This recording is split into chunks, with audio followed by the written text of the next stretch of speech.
I can see my house from here atop this small cliff at the edge of the woods. I suppose he could see his too once. But it's my time now. My time to look upon things taken from me. My turn to take root in what has become my new home. My father and I came here from Sussex in the spring of 1742.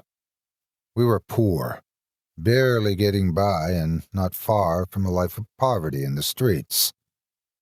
Truth be told, we fared no better than that.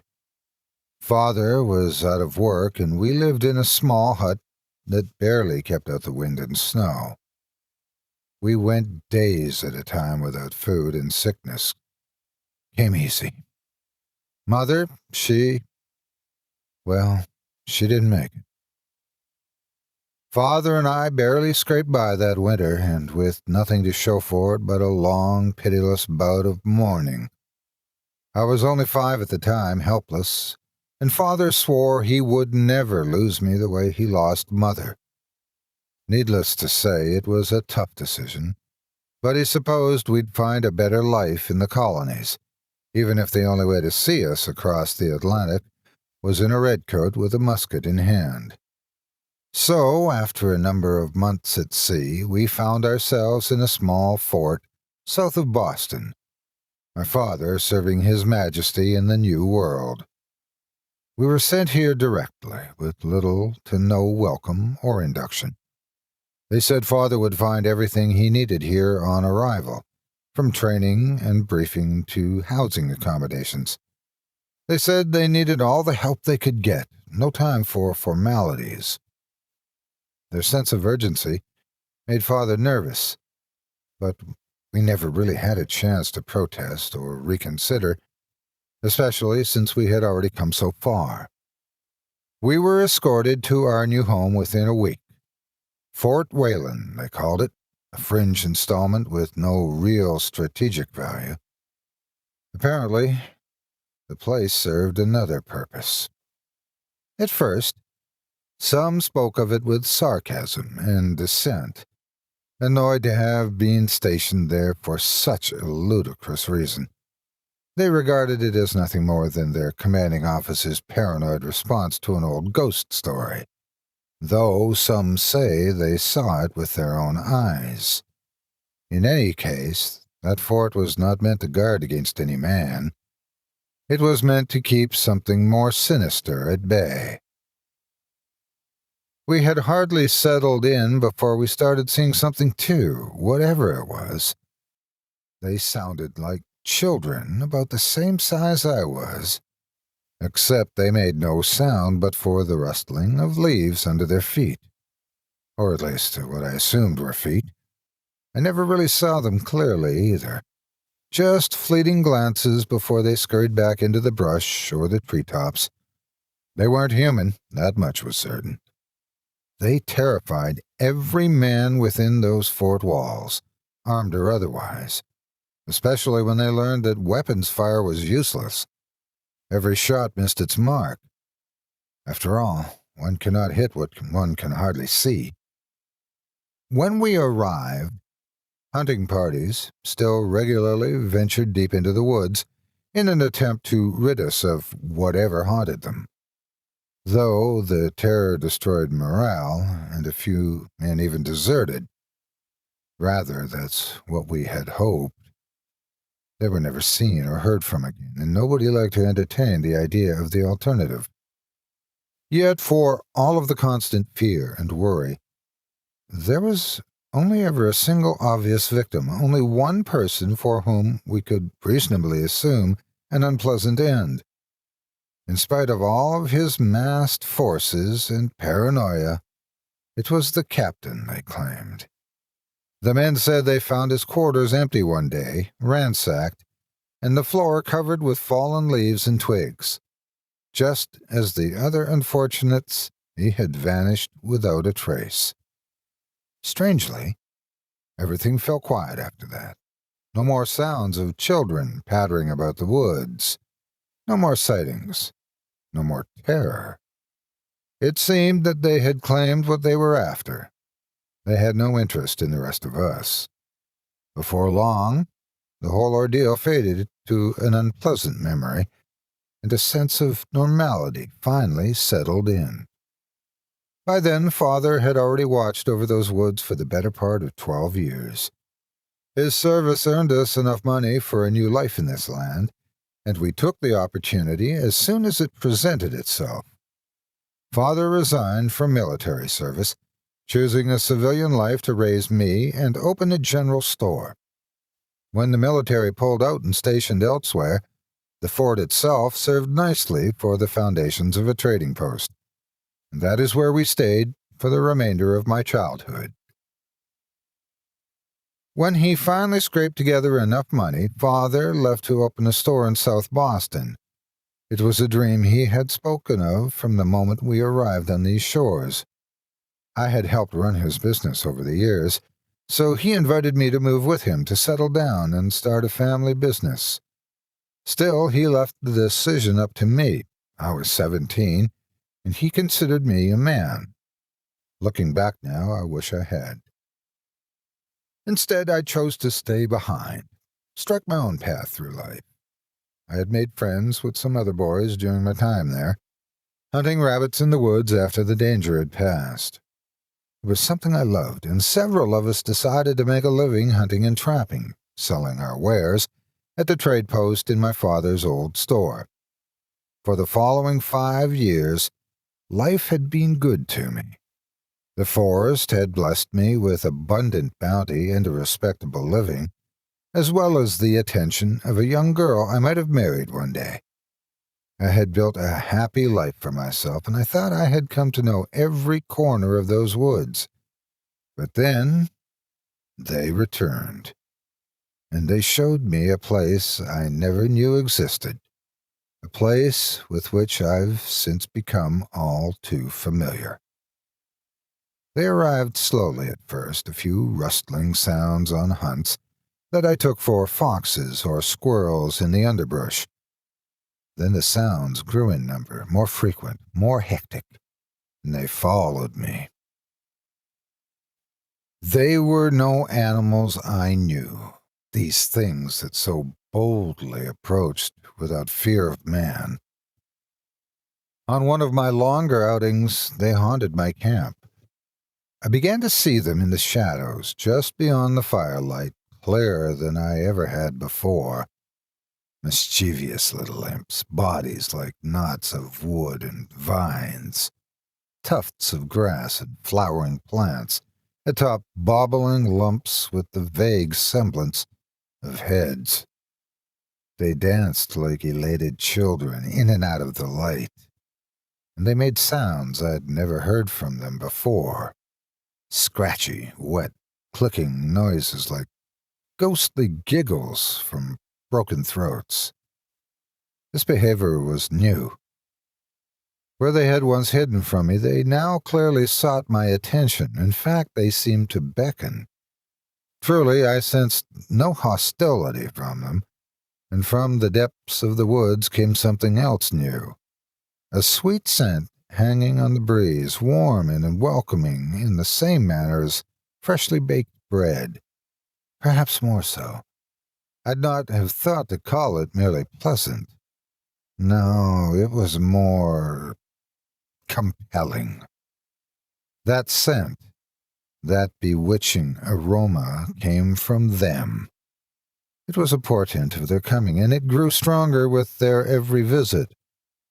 It was like nothing I had ever smelled, terribly powerful, and it stirred something in me. I know now that they used it to lure me, and I'm sad to say that it was to great effect.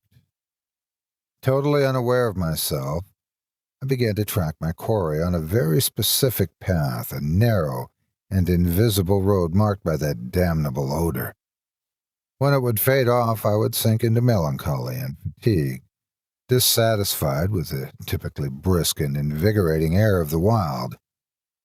I would make camp when it left me, sometimes early to ease my growing weariness, and there I would remain until the scent returned, and it always did. Those woods nearly chewed me to the bone before I found my way through, and the imps of leaf and root led me faithfully to my fate. I crawled my way through a gauntlet of dense thorn brushes, from dawn till dusk, and they left my clothing in tatters that barely clung to my form. I was an utter mess, caked from head to toe in the drying filth of the untamed acres I left behind. I had no provisions left and little energy left for travel. One can imagine my relief when I finally emerged into a clearing, and in that clearing awaited a small, crude, precariously constructed cabin. I was astonished, to say the least. It was deeper in the woods than I had ever bothered to explore, deeper than my trade would ever take me, and much too far for any sign of civilization to be worth the trip. For whatever reason, the latter half of my journey provided little to no game to sustain me, let alone to make a living. Worse yet, I could find no source of clean water within reasonable distance. Who would build a home here? And how could they possibly hope to survive? Of course, I was not in the proper state of mind to give these questions the consideration they warranted. Near death, and with no way to survive the trek home, even if the imps would grant me control of my senses to do so, I could only rejoice at the chance of rescue. So I approached the cabin, hoping beyond hope for a hot meal, a cool drink, and a warm bed for the night. It was only in those first few steps into the clearing that I escaped the bewitching scent trail for the first time in what must have been months. I left home in the middle of summer that year, and I arrived at the cabin to find leaves crunching beneath my boots.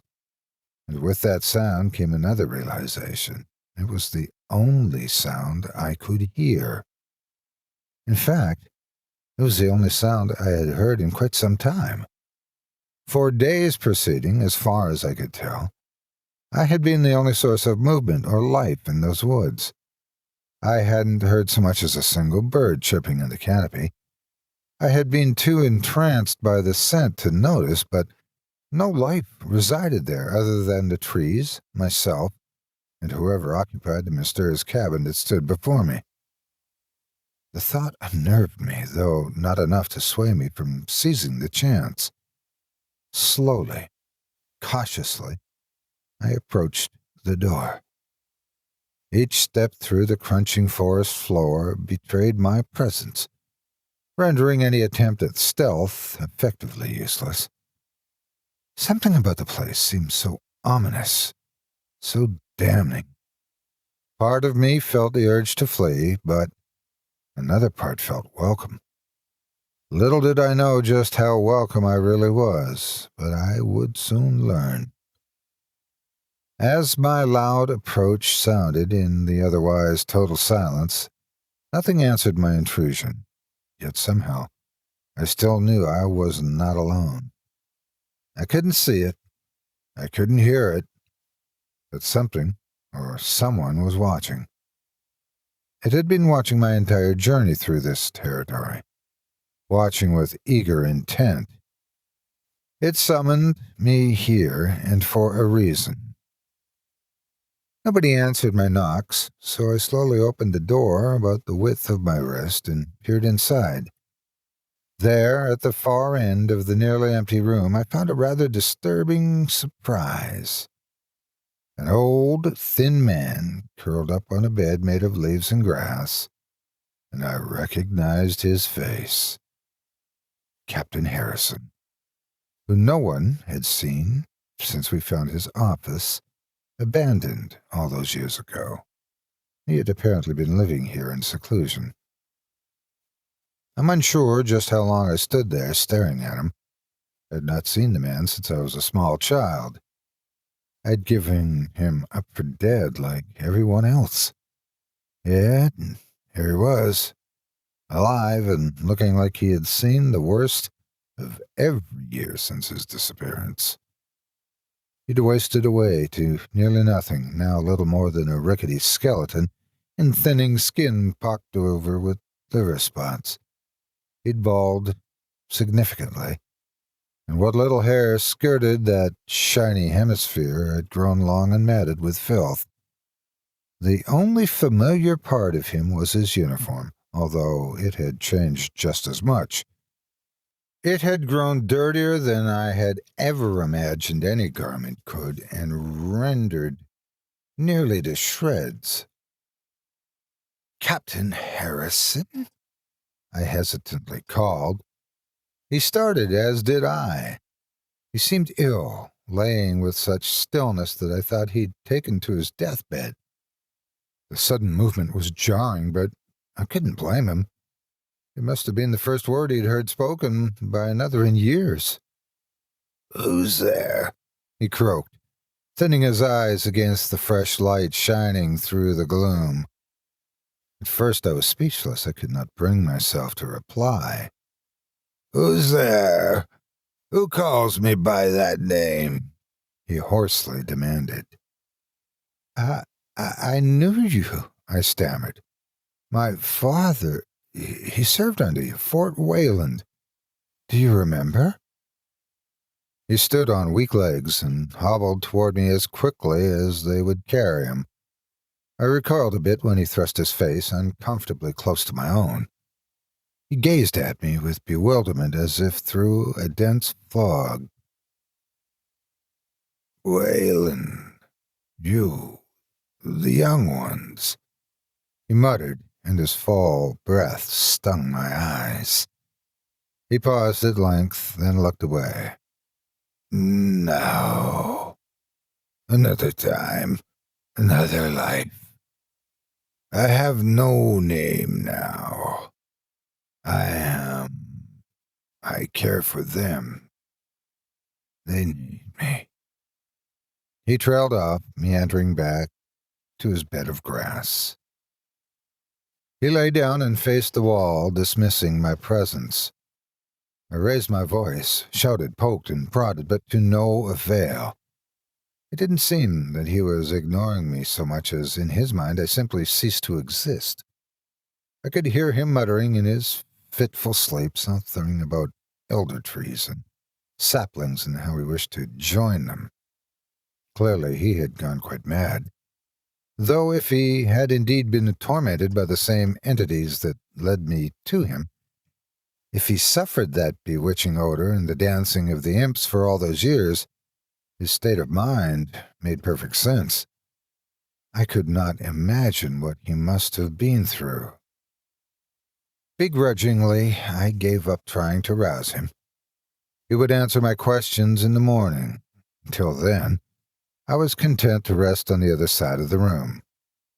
Honestly, I should have never closed my eyes in such a dreadful place, much less while sharing it with a madman.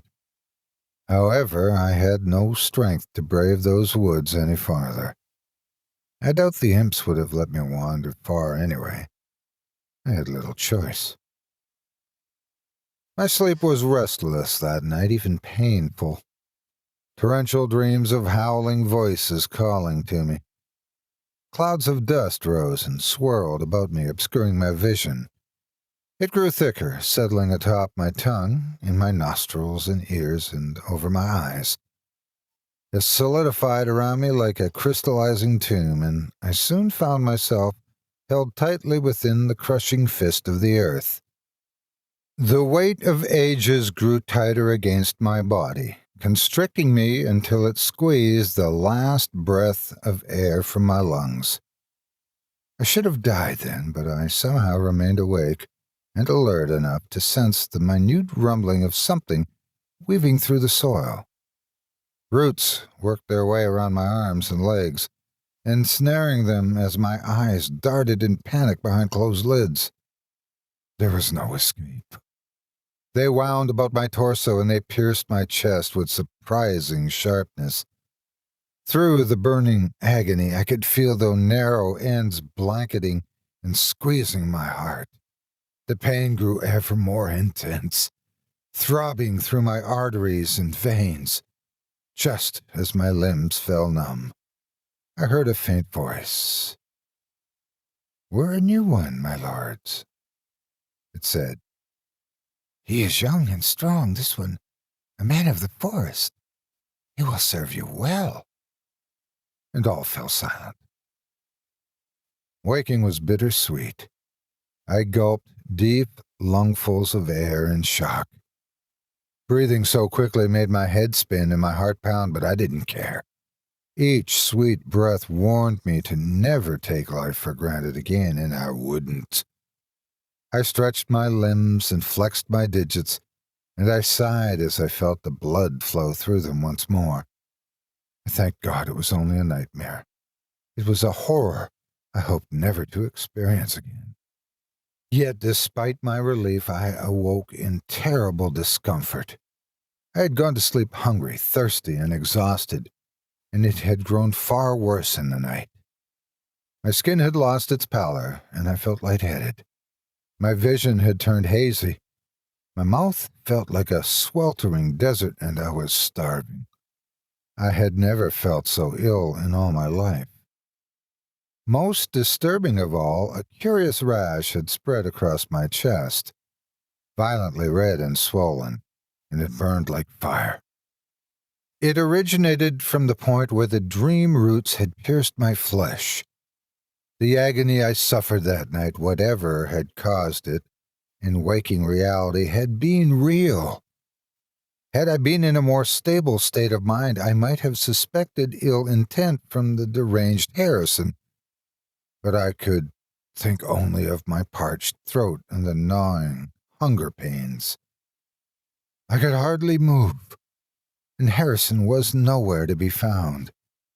So I crawled desperately for the door, slowed by my sudden weakness, but I could not stop. The pangs of hunger were relentless. I would have eaten the dead leaves of the forest floor to ease the pain if I had to, and I nearly did just that. I was already holding a crumbling mass to my open mouth before I saw something far more appetizing in the distance. I saw Harrison, just past the trees in another tiny clearing, tending to a small vegetable garden. Behind him sat a basket of crudely woven tree bark containing what appeared to be large, distorted turnips. They looked edible, and that was the only thing that interested me. I rose and scrambled for the clearing faster than I would have thought my ailments would permit.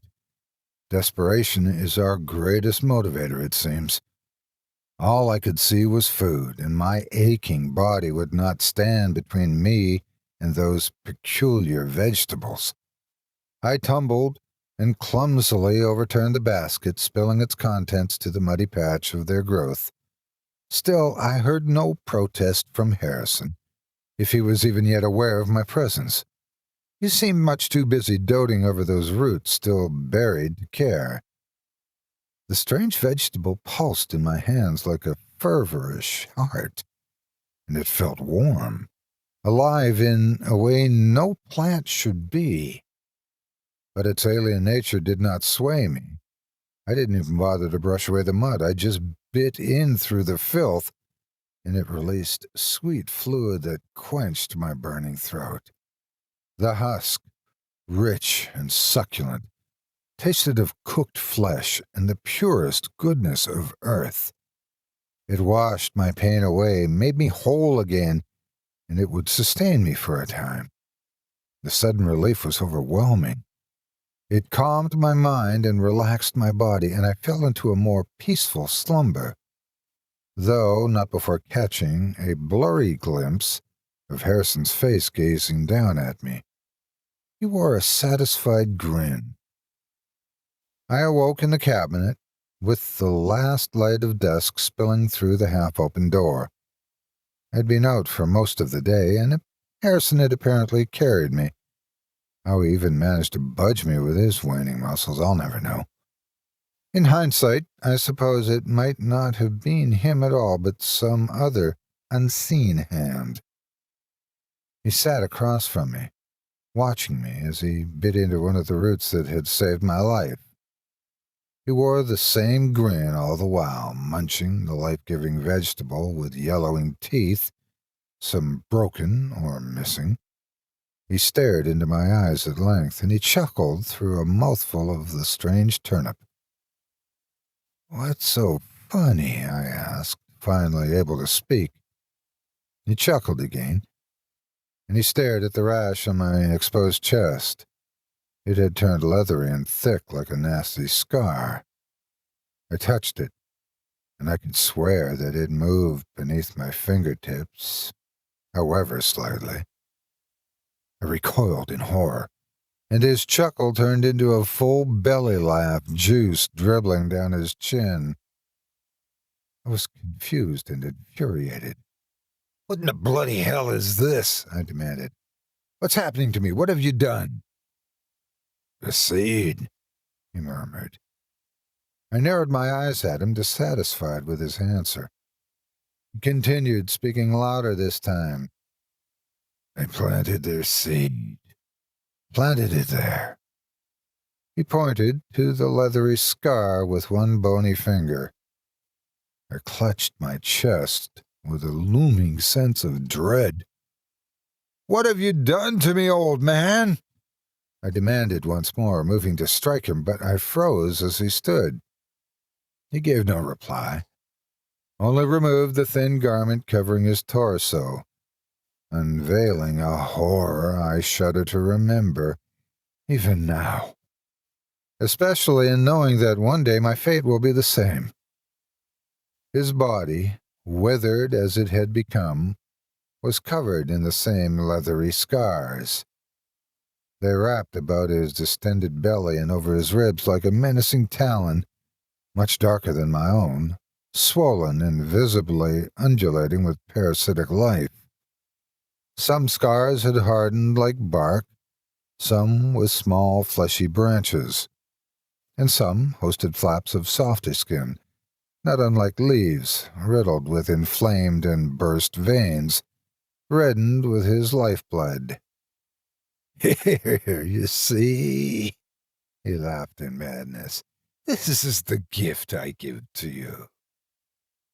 The sight was too much to bear.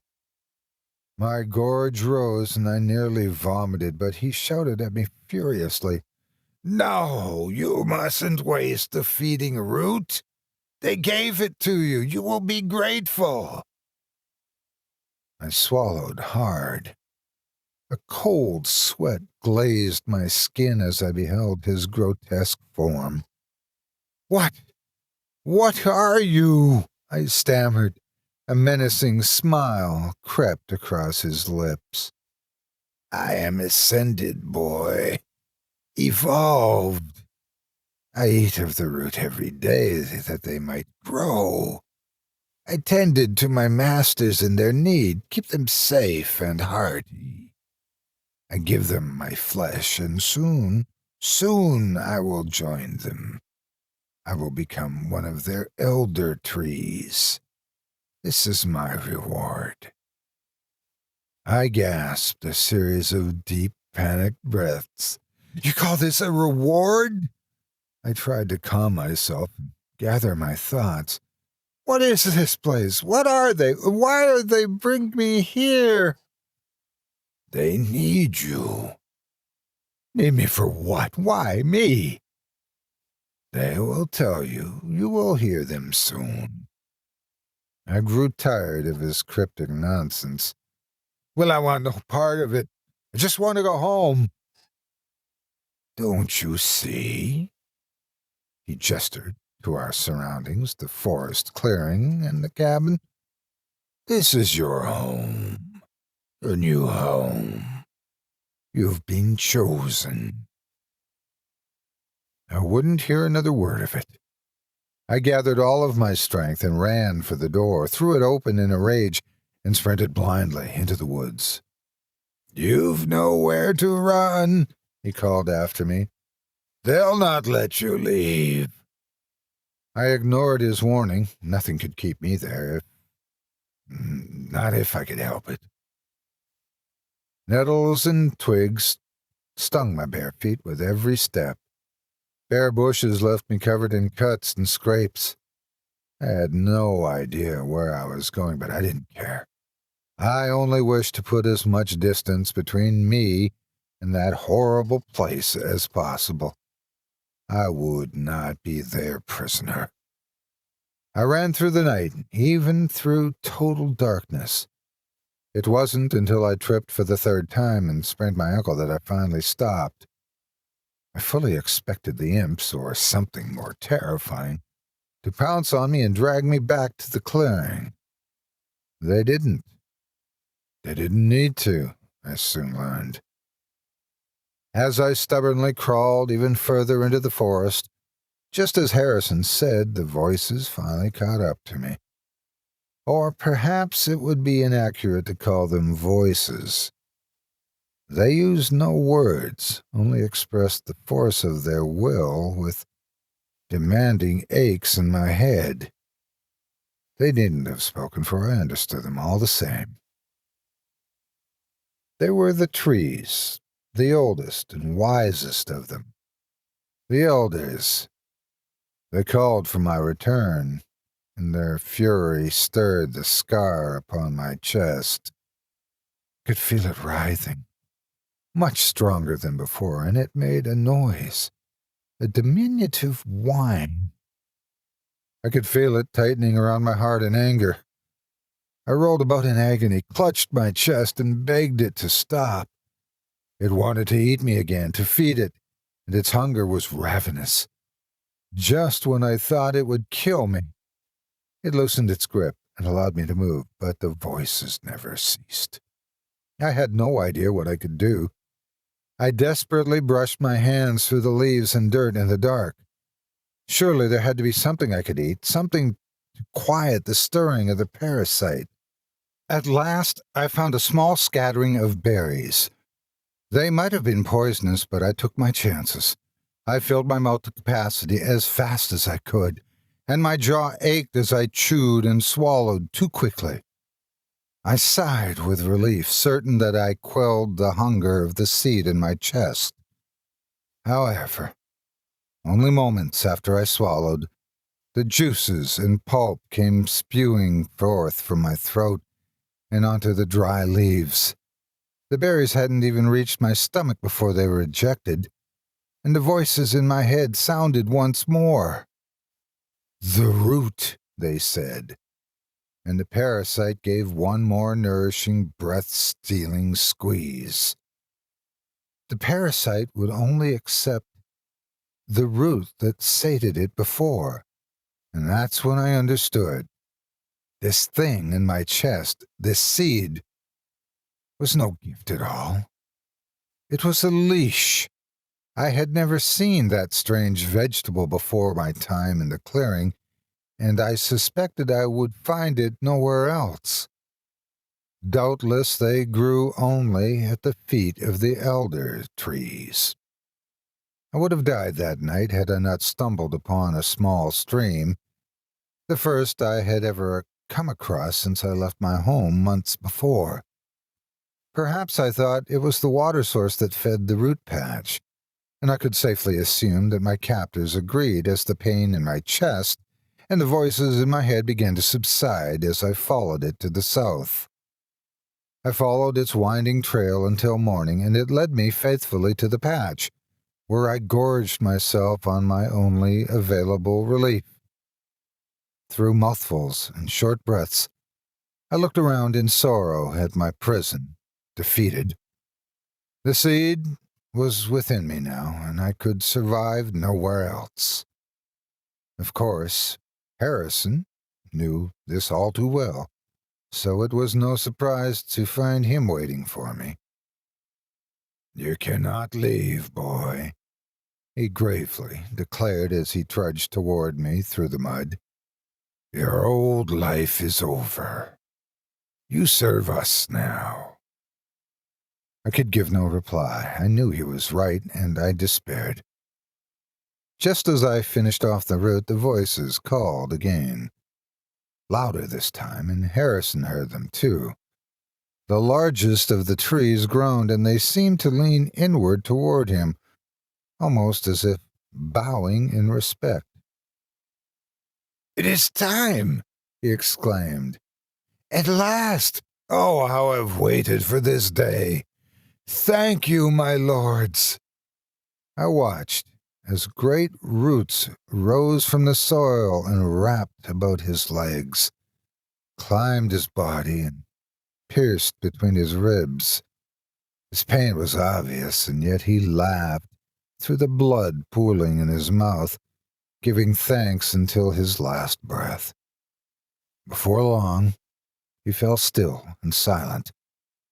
His glassy eyes focused on mine as the last of the roots sealed him in a wooden cocoon and dragged him beneath the soil. It was the strangest, most frightening thing I had ever witnessed. Soon he was gone forever, and I was left alone to contemplate my fate. That night, as I rested on the nearly vacant bed of grass, I heard from him one last time, speaking with a wordless force of will, the same as the elder trees. These were his parting words to me. Service. Care for us as I cared for them before you.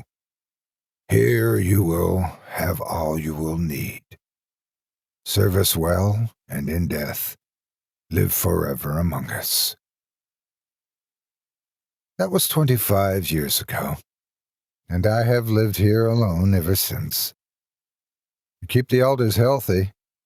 I tend the saplings and the feeding roots, and I sate the seed in my chest to live. I am the tree keeper, just as many before me. And one day some unwitting child will take my place. Over time, the trees will take back the forest. They will take the dwellings of men, and we can only hope they will spare us, if only to serve them. Until then, I will give them my flesh and labor, and to feed the seed that will preserve my soul in ancient wood.